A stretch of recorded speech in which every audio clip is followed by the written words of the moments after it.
নমস্কাৰ দিনটোৰ এটা চৰ্চিত খবৰৰ সৈতে ষ্টুডিঅ'ত মই মানস আপোনালোকে চাবলৈ আৰম্ভ কৰিছে খাটাং খবৰ শিৱসাগৰৰ বিধায়ক হিচাপে শপত ল'লে অখিল গগৈয়ে এনআই আদালতৰ অনুমতি সাপেক্ষে বিধানসভালৈ আহি সংবিধানৰ শপত ল'লে কাৰাবন্দী অখিলে কিন্তু বিধানসভাত ভৰি থৈ প্ৰচণ্ড খং আৰু ক্ষোভত গৰজি উঠিল অখিল গগৈ বিধানসভাত অখিল গগৈৰ প্ৰতি আৰক্ষীয়ে কৰা আচৰণক লৈ তুমুল প্ৰতিক্ৰিয়া বিধানসভাৰ বাহিৰতো আরে আপনাদের কোভিড আছে আপনাদের এনেকে মই টেস্ট করব না আপনাদের টেস্ট করাইছে না মুখ এনেকে যে ফেলি আছে আপনি সব স্যার আপনি নিজে যে সমগ্র অসমীয়া জাতিৰ প্ৰতি এটা অপমান হয় নে নহয় সময় তেতিয়া ঠিক 9:15 অসম বিধানসভাৰ মূল প্ৰৱেশ পথত আহি ৰলহি এখন চিটি বাছ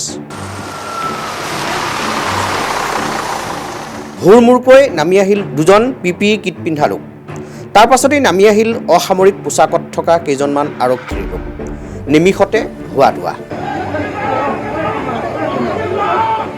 যুদ্ধকালীন গতিৰে চিটি বাছখনৰ কাষলৈ দৌৰি আহিল প্ৰায় 50জন আৰক্ষী সাধাৰণ পোছাকতো বহুকেইজন আৰক্ষীৰ লোক তৎপৰ হৈ পৰিল আৰক্ষীৰ লোকসকল ইজনে সিজনৰ হাতত ধৰি সৃষ্টি কৰিলে এক বেৰিকেডৰ দুজনে বাছখনৰ পৰা নমাই আনিলে শিৱসাগৰৰ বিধায়ক অখিল গগৈ কিন্তু গাড়ীৰ পৰা নমাৰ লগে লগেই আগুৰি ধৰিলে আৰক্ষীৰ লোকসকলে সুমুৱাই ল'লে বেৰিকেডৰ ভিতৰত সংবাদ মাধ্যমৰ কেমেৰাই ঢুকি পাব নোৱাৰাকৈ আৰক্ষীয়ে এখন প্ৰকাণ্ড দেৱালৰ সৃষ্টি কৰিলে অখিল গগৈৰ চাৰিওফালে তাৰ পাছত 26/11ৰ মুম্বাই আক্ৰমণৰ দুৰ্ধৰ্ষ সন্ত্ৰাসবাদী আজমল কাছবক নিয়াৰ দৰেই আৰক্ষীয়ে টানি আজুৰি শিৱসাগৰৰ বিধায়ক অখিল গগৈক লৈ গ'ল বিধানসভাৰ ভিতৰলৈ আৰক্ষীৰ এনে আচৰণত হতচকিত উপস্থিত সাংবাদিকসকল খং উঠিল অখিলৰ মই এজন বিধায়কৰ প্ৰতি কিয় এনে আচৰণ এয়া শিৱসাগৰবাসীৰ প্ৰতি অপমান নহয়নে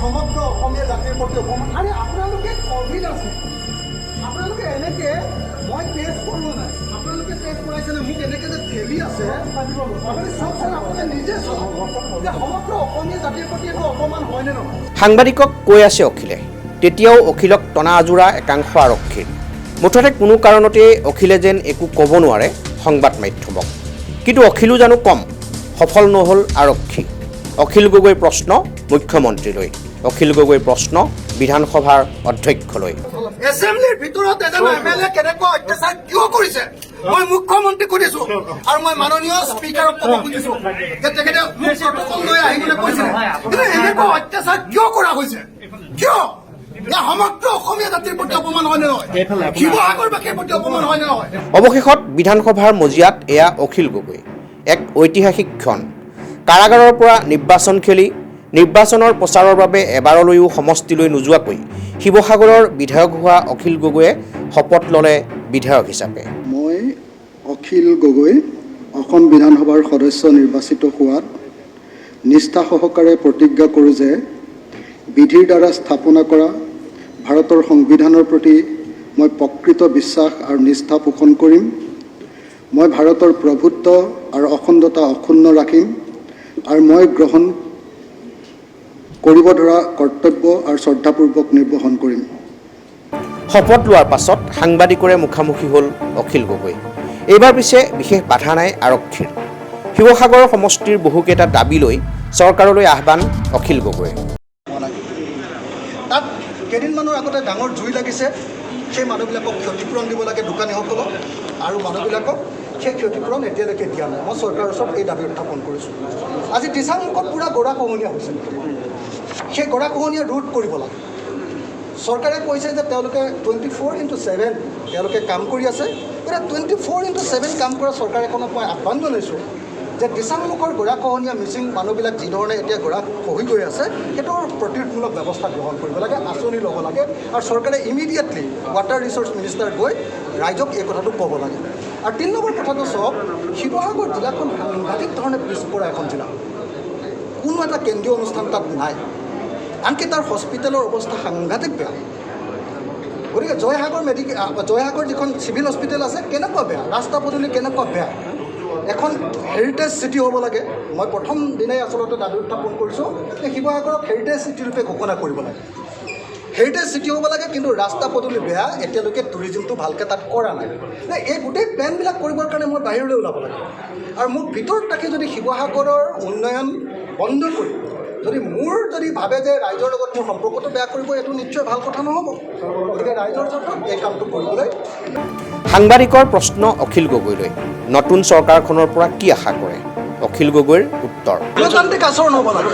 এই যে ক'ভিডত যিবিলাক মানুহ বিপদত পৰিছে, তেওঁলোকক পিটাৰ ব্যৱস্থা কৰি ফেচিষ্ট চৰিত্ৰটো দেখুৱাব নালাগে।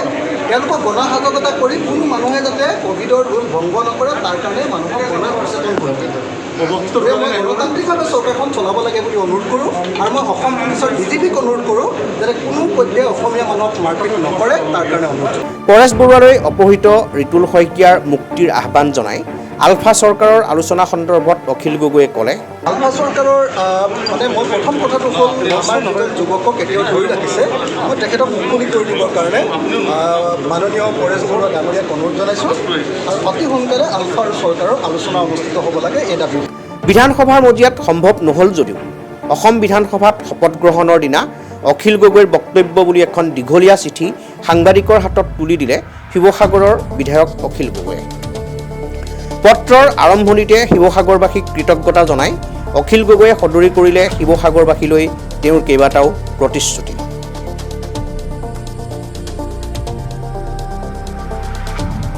প্ৰথমেই মোক ৰাজনৈতিকভাৱে অসম বিধানসভাত প্ৰতিনিধিত্বৰ সুযোগ দিয়াৰ বাবে শিৱসাগৰবাসীলৈ গভীৰ কৃতজ্ঞতা জনালোঁ। প্ৰাৰ্থী নেদেখাকৈ কেৱল ৰাজনৈতিক আদৰ্শ আৰু কাৰ্যকলাপ চাই মোক জয়ী কৰি শিৱসাগৰবাসীয়ে ইতিহাস ৰচিলে। এই ঐতিহাসিক জয়ে মোক জনগণৰ সংগ্ৰামৰ প্ৰতি আৰু অধিক দায়বদ্ধ কৰিলে। এয়া যেন ডেউকা ভঙা যুঁজাৰু পক্ষীৰ যুঁজিবলৈ গজি উঠা নতুন ডেউকা। আগতে কোৱাৰ দৰে আকৌ এবাৰ কওঁ, এয়া মোৰ অসমবাসীৰ জাতীয় প্ৰতিষ্ঠাৰ সংগ্ৰামৰ পৰা পলায়ন নহয়, বৰং আন এখন বিশাল সংগ্ৰামৰ আৰম্ভণি। অসম বিধানসভাত মই দৃঢ়তাৰে অকটুভয়ে অসমীয়া জাতি আৰু অসমৰ জনগণৰ অধিকাৰ প্ৰাপ্তিৰ সংগ্ৰামখনকে তুলি ধৰিম আৰু চৰকাৰৰ যিকোনো ধৰণৰ জনগণ বিৰোধী কাম কাজক সবলভাৱে বিৰোধিতা কৰিম। এজন গঠনমূলক বিৰোধী হিচাপে অসমবাসীৰ গণতান্ত্ৰিক অধিকাৰ বা বাক স্বাধীনতা হৰণ কৰা সকলো চৰকাৰী কামক সমালোচনা কৰিম আৰু সদায় জনগণৰ লগত থাকিম। কৰোনা মহামাৰী ৰোধৰ ক্ষেত্ৰত ৰাজ্য চৰকাৰ ব্যৰ্থ হোৱাৰ অভিযোগ তুলি ব্যাখ্যা দিলে কেনেকৈ ব্যৰ্থ হৈছে ৰাজ্য চৰকাৰ। কৰোনা মহামাৰীৰ দৰে সংকটৰ সময়ত চৰকাৰৰ প্ৰধান কৰণীয় মূলতঃ 5টা, যাক মই চমুকৈ ইংৰাজীত TTVCA বুলি কওঁ। ক পৰীক্ষা টেষ্টিং, খ চিকিৎসা ট্ৰিটমেণ্ট, ভেকচিন প্ৰদান ভেকচিনেশ্যন, ক্ষতিপূৰণ কম্পেনচেশ্যন আৰু গণ সজাগতা মাছ এৱাৰনেছ। এই পাঁচোটাৰ কোনটো ক্ষেত্ৰত চৰকাৰ সম্পূৰ্ণ সফল হৈছে? নাই, এটাতো সম্পূৰ্ণ সফল হোৱা নাই। কোভিড পৰীক্ষা আৰু চিকিৎসাৰ ক্ষেত্ৰত কিছু সফলতা আছে, কিন্তু বহু বেছি নহয়। মোৰ বোধেৰে চিকিৎসা প্ৰদানৰ ক্ষেত্ৰত, বিশেষত চৰকাৰী চিকিৎসালয়বোৰত সেৱা আগবঢ়োৱাৰ ক্ষেত্ৰত কিছু বেছিকৈ সফল হৈছে। পৰীক্ষাতো কিছু সফলতা আছে। ভেকচিন প্ৰদানৰ ক্ষেত্ৰতো সফলতা 10%ৰ কাষত।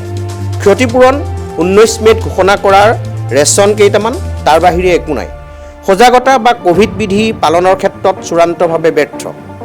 এতিয়া নিজৰ সংবাদ মাধ্যমবোৰৰ জৰিয়তে চৰকাৰে যত দুখ নন্দ ঘোষ ৰূপে জনগণকেই বাছি লৈছে।